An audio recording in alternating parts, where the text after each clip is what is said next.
নমস্কাৰ আসাম পুলিচ পৰি নতুন এটা ভিডিঅ'ত মই পৰিস্মিতা হয়কে আপোনালোক সকলোকে স্বাগতম জনাইছো আৰু আশা কৰিছো আপোনালোক সকলো ভালে আছে আৰু প্ৰিপাৰেচন কেনেকুৱা চলিছে কমেন্ট কৰি জনাব আৰু যোৱাটো ভিডিঅ'ত মই আপোনালোকক 50 টা মান নোট দিছিলো আৰু আজি এই ভিডিঅ'টো তাৰ নেক্সট খিনি দিম আৰু আপোনালোকে যদি মোৰ ভিডিঅ'টো চাবলৈ নতুনকৈ আহিছে তেন্তে লাইক কমেন্ট লগতে শেয়াৰ লগতে সাবস্ক্ৰাইব কৰিবলৈ নেপাহৰিব যাতে এনেকুৱা ধৰণৰ কোৱেশ্চন বিলাক আপোনালোকে পাই থাকে আৰু মই ডেইলি লিখিছো আৰু হেতু কাৰণে আপোনালোকক মানে ডেইলি যিমান লিখিব পাৰিছো মই হিমানহে দিছো আপোনালোকক গতিকে ভিডিঅ'টো আৰম্ভ কৰো আসলতে আপোনালোকে যিমানেই পাৰে হিমানেই জিকে চাবলৈ চাব কাৰণ কেনেকুৱা ধৰণৰ কোৱেশ্চন আহে আমি কোনেও গম নাপাওঁ গতিকে আমি ভালকৈ জনি মাৰি পেনি কোৱেশ্চন বিলাক চাব লাগিব যিমানে আপোনালোকে জিকে চাব মানে 40 টা কোৱেশ্চন আহিব কিন্তু কোৰ পৰা কাটিব মানে কোনো পাত্তা নাই গতিকে ভালদৰে আপোনালোকে সকলো বিলাক কোৱেশ্চন চাব লাগিব এই ফাৰ্স্ট কোৱেশ্চনটো হৈছে বিহু সম্ৰাট বুলি কাক কোৱা হয় খগেন মহন্তক জিলা এখনৰ মুখ্য পুলিচ বিষয়া কোন এছপি মানে আৰক্ষী অধীক্ষক অসম পুলিচৰ কমান্ডো বাহিনীটোৰ নাম কি ব্লেক পেন্থাৰ্ছ অসমত কিমানটা পুলিচ ৰেঞ্জ আছে 8টা এতিয়া 9টা হৈছে কিন্তু আৰক্ষী প্ৰশিক্ষণ মহাবিদ্যালয়খন অসমৰ ক'ত অৱস্থিত দেৰগাঁও অসম আৰক্ষীত কিমানটা আয়াৰ বেটেলিয়ান আছে 9টা সতীদাহ প্ৰথা কোনে বিলুপ্ত কৰিছিল লৰ্ড উইলিয়াম বেন্টিং উমানন্দ মন্দিৰ কোনে নিৰ্মাণ কৰিছিলে গদাধৰ সিংহ হিৰোশ্বিমা আৰু নাগাসাকি চহৰ দুখন ক'ত অৱস্থিত জাপান পবিতৰা অভয়াৰণ্য কোন জিলাত অৱস্থিত মৰিগাঁও অঘৰী আত্মাৰ কাহিনী নামৰ বিখ্যাত গ্ৰন্থখনৰ ৰচক কোন সৈয়দ আব্দুল মালিক ৰেডিঅ' আৱিষ্কাৰ কোনে কৰিছিলে 1895 চনত মাৰ্কনি ভূপেন হাজৰিকাই কোনখন চিনেমাৰ বাবে শ্ৰেষ্ঠ সংগীত পৰিচালকৰ ৰাষ্ট্ৰীয় বঁটা লাভ কৰিছিল চামেলি মেমছাব সাহাৰা মৰুভূমি ক'ত অৱস্থিত আফ্ৰিকা পৃথিৱীৰ আটাইতকৈ উষ্ণ মৰুভূমিখনৰ নাম কি সাহাৰা মৰুভূমি বৰ্তমান অসমৰ জিলা কিমান 35খন শ্ৰী শ্ৰী বটদ্ৰৱা থান অসমৰ কোন ঠাইত অৱস্থিত নগাঁও অৰ্ধশাস্ত্ৰ কোনে লিখিছিল কৌটিল্য ভাৰতৰ ব্ৰহ্মপুত্ৰ নদীৰ মুঠ দৈৰ্ঘ্য কিমান 915 কিলোমিটাৰ জুবিন গাৰ্গৰ প্ৰথম এলবামটো কি আছিলে অনামিকা ভানুমতী উপন্যাস কোনে লিখিছিল পদ্মনাথ গোহাঁই বৰুৱা প্ৰথম অসমীয়া দৈনিক বাতৰি কাকতখনৰ নাম কি দৈনিক বাতৰি আন্তঃৰাষ্ট্ৰীয় শ্ৰমিক দিৱস কেতিয়া পালন কৰা হয় কথক ভাৰতৰ কোন ৰাজ্যৰ নৃত্য অপচন দিছে কেৰেলা উত্তৰ ভাৰত অসম আৰু মণিপুৰ আনসাৰটো আপোনালোকে দিব অসম ৰত্ন সন্মান লাভ কৰা প্ৰথমগৰাকী অসমীয়া কোন আছিল ভূপেন হাজৰিকা আহোম আৰু মোগলৰ মাজত শেষৰখন ৰণ কেতিয়া সংঘটিত হৈছিল 1866 চনত 1864 অসমীয়া ব্যাস বুলি কাক কোৱা হয় হেম সৰস্বতী অসমৰ প্ৰথম কয়লা খনি কোন ঠাইত স্থাপন কৰা হৈছিল মাকুম কটন কলেজ কিমান চনত স্থাপন কৰা হৈছিল 1901 চনত ভাৰতৰ প্ৰথমজন লক্ষ্মীনাথ বেজবৰুৱাই ৰচনা কৰা একমাত্ৰ উপন্যাসখন কি আছিল পদুম কুঁৱৰী পদুমকলি আৰু কদমকলি নামৰ কবিতা পুথি দুখন কোনে ৰচনা কৰিছিল লক্ষ্মীনাথ বেজবৰুৱাই মহাপুৰুষ শ্ৰীমন্ত শংকৰদেৱে প্ৰথমে কোন ঠাইত সত্ৰ প্ৰতিষ্ঠা কৰিছিল বৰদোৱা অসমৰ প্ৰথমগৰাকী সনেট কবি কোন আছিল হেমচন্দ্ৰ গোস্বামী অসম আৰক্ষীৰ মুখ্য কাৰ্যালয় ক'ত আছে উলুবাৰী অসম আৰক্ষী দিৱস কেতিয়া পালন কৰা হয় 1 অক্টোবৰ শংকৰদেৱৰ নৱবৈষ্ণৱ ধৰ্মলৈ প্ৰথম ৰাজকীয় পৃষ্ঠপোষকতা কোনে প্ৰদান কৰিছিল কোচ ৰজা নৰনাৰায়ণ ভগদত্ত কোন বংশৰ ৰজা আছিল ভৌম বংশৰ কুকুৰিকণাৰ ৰোগ কি ভিটামিনৰ অভাৱত হয় এ ভিটামিন ভাৰতত প্ৰথম ৰেলপথ কোন চনত মুকলি কৰা হৈছিল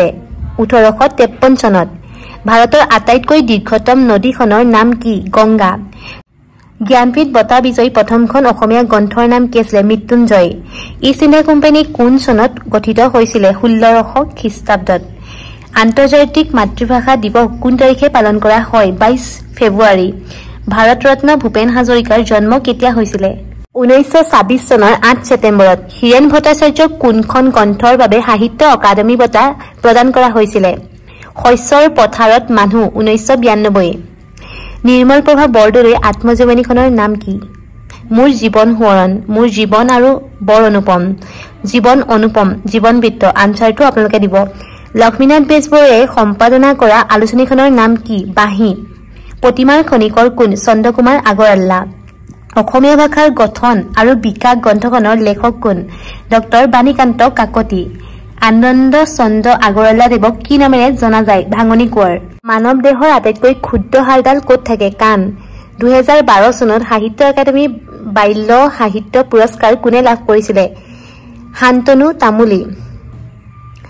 কোনজন অসমীয়া সাহিত্যিকক শিলভদ্ৰ নামেৰে জনা যায় ৰেৱতী মোহন দত্ত চৌধুৰী বৰগীত কি ভাষাত ৰচনা কৰা হৈছে বজ্ৰাৱলী লিটিকাই নুমল পাচনি আৰু শিকৰপতি নিকৰপতি কি লক্ষ্মীনাথ বেজবৰুৱাই ৰচনা কৰা নাট হয় প্ৰথম অসমীয়া দৈনিক বাতৰি কাকতখনৰ নাম দৈনিক অসম ৰাজতৰংগিনীৰ গ্ৰন্থৰ ৰচক কোন কলহন কালিদাস কোনজন ৰজাৰ ৰাজকবি আছিল চন্দ্ৰগুপ্ত বিক্ৰমাদিত্য লাগাবৰু কাৰ পত্নী আছিল ফাছেংমুং বৰগোহাঁই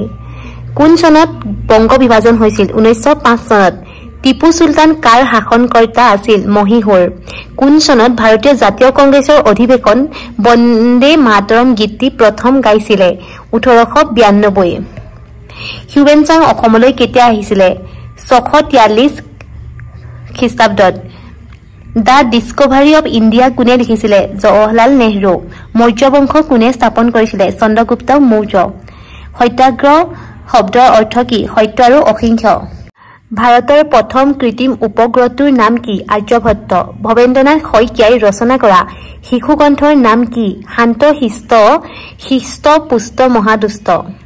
নীলাখামৰ চিঠি আৰু নৈ বৈ যায় উপন্যাসৰ উপন্যাসিক কোন আছিলে লীলা গগৈ এইটো এটা মোষ্ট ইম্পৰ্টেণ্ট কুৱেশ্যনেই হয় আহিব পাৰে লাইফ অফ এ ড্ৰাইভাৰ কেবিনৰ সিপাৰে গ্ৰন্থখনৰ লেখক কোন ৰূপম দত্ত এইটো এনেকুৱা বিলাক আপোনালোকে চাব মোৰ এটা সপোন আছে নামৰ আত্মজীৱনীখনৰ লেখক কোন ৰুবুল মাউত হেম বৰুৱাৰ কাব্য গ্ৰন্থখনৰ নাম কি বলিচন্দা কাঠনিবাৰীৰ ঘাট চুটিগল্পৰ গল্পকাৰ কোন মহিম বৰা জংগম উপন্যাসৰ বাবে কোনে মৰণোত্তৰভাৱে 1984 চনত সাহিত্য একাডেমী পুৰস্কাৰ লাভ কৰিছিলে দেবেন্দ্ৰনাথ আচাৰ্য 2011 চনত সাহিত্য একাডেমী বঁটা কোনে লাভ কৰিছিল অনুৰাধা শৰ্মা পূজাৰী কুৱেশ্যনটো এনেকৈ আহিব পাৰে অনুৰাধা শৰ্মা পূজাৰীয়ে কোনখন গ্ৰন্থৰ বাবে কেতিয়া সাহিত্য একাডেমী বঁটা লাভ কৰিছিলে ধন্যী কবি বুলি কাক কোৱা হয় বিনন্দ চন্দ্ৰ বৰুৱা মৰিয়াহোলাখনৰ লেখক কোন জয়ন্ত মাধৱ বৰুৱা মেকং নৈ দেখিলো ভ্ৰমণ কাহিনীখনৰ লেখক কোন হেম বৰুৱা সাৰথী অসমীয়া সাহিত্যৰ এখন অমূল্য গ্ৰন্থ ইয়াৰ লেখক কোন সত্যনাথ বৰা কোনজন অসমীয়া সাহিত্যিকৰ চন্দ্ৰনাম ভানু নন্দন ডক্টৰ সূৰ্যকুমাৰ ভূঞা হোমেন বৰগোহাঁইৰ জন্ম কেতিয়া হৈছিলে 1932 চনত সাহিত্য একাডেমী বঁটা পোৱা প্ৰথমজন অসমীয়া সাহিত্যিক কোন আছিলে যতীন্দ্ৰনাথ দুৱৰা বনফুলৰ কাৰণে পাইছিলে তেওঁ সুগন্ধি পখিলাৰ কবি আখ্যা দিয়া হয় কোনজন সাহিত্যিকক হীৰেন ভট্টাচাৰ্য বড়ো সাহিত্য সভা কেতিয়া গঠন হৈছিল 1952 চনত ভূপেন হাজৰিকাই কিমান চনত অসম ৰত্ন বঁটা লাভ কৰিছিল 2008 চনত অসমীয়া নাট্য সাহিত্যৰ জনক বুলি কাক কোৱা হয় শংকৰদেৱক 2022 চনত ভূপেন হাজৰিকা আন্তৰ্জাতিক সংহিতা বঁটা কাক প্ৰদান কৰা হৈছিল উষা মংগেশকাৰক 2022 চনত গান্ধী মেণ্ডেলা ফাউণ্ডেশ্যনৰ দ্বাৰা শান্তি বঁটা কাক প্ৰদান কৰা হয় দালাই লামা প্ৰথম অসমীয়া সনেট কবিতা পুথিখনৰ নাম কি আছিল আনসাৰটো আপোনালোকে দিব যিকিটা আনসাৰ থৈ গৈছে এইটা আপোনালোকে দিব ভগৱান বুদ্ধই কি ভাষাত শিক্ষা দিছিল মাগধী ৰাজনীতি আৰু ৰাষ্ট্ৰ পৰিচালনাৰ বিষয়ে কৌটিল্যই লিখা গ্ৰন্থখনৰ নাম কি অৰ্থশাস্ত্ৰ কোনজন ৰজাই প্ৰথম এলাহাবাদ কুম্ভ মেলা আয়োজন কৰে হৰ্ষবৰ্ধন কিমান বছৰ বয়সত আকবৰে সিংহাসনত আৰোহণ কৰিছিল 13 বছৰ প্ৰাচীন কালত দিল্লীক কি বুলি জনা যায় ইন্দ্ৰপ্ৰস্থ সৰ্বাধিককৈ প্ৰাচীন বংশ কোনটো মৌৰ্য বংশ মহান মৌৰ্য সম্ৰাট হিচাপে কাক কোৱা হয় চন্দ্ৰগুপ্ত মৌৰ্য বুৰঞ্জী শব্দটো কোন ভাষাৰ পৰা আহিছে আহোম ভাৰতত প্ৰথম ডাক টিকটৰ প্ৰচলন কেতিয়া হৈছিল 1954 চনত 1954 অসমৰ কুমাৰ ৰজা বুলি কাক কোৱা হয় ভাস্কৰ বৰ্মনক সুকাফাই চৰাইদেউত কিমান চনত ৰাজধানী পাতিছিল 1253 খ্ৰীষ্টাব্দত কোনজন ৰজাৰ কালৰ পৰা ব্ৰাহ্মণ্য ধৰ্মই আহোম ৰাজসভাত স্থান পায় সুদাংফা সিঙৰি ঘৰত উঠা উৎসৱ কোনজন ৰজাৰ দিনৰ পৰা আৰম্ভ হৈছিল সুদাংফা বামুণী কোঁৱৰ বুলি কোনজন আহোম ৰজাক জনা যায় সুদাংফা আজি এই ভিডিওত মই ইমানখিনিয়ে নোট আপোনালোকৰ লগত শ্বেয়াৰ কৰিলো আকৌ নেক্সট কাইলৈ দিম কাইলৈও আপোনালোকক এনেকৈ কুৱেশ্যন বিলাক দি দিম আৰু মই কুৱেশ্যন লিখি আছো যিমান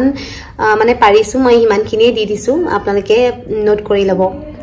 এই ভিডিওটো ইমানতে শেষ কৰিছো আশা কৰো ভিডিওটো চাই ভাল পালে আৰু যদি ভাল পালে অলপ শ্বেয়াৰ কৰিব লগতে সাবস্ক্ৰাইব কৰিবলৈ নাপাহৰিব ধন্যবাদ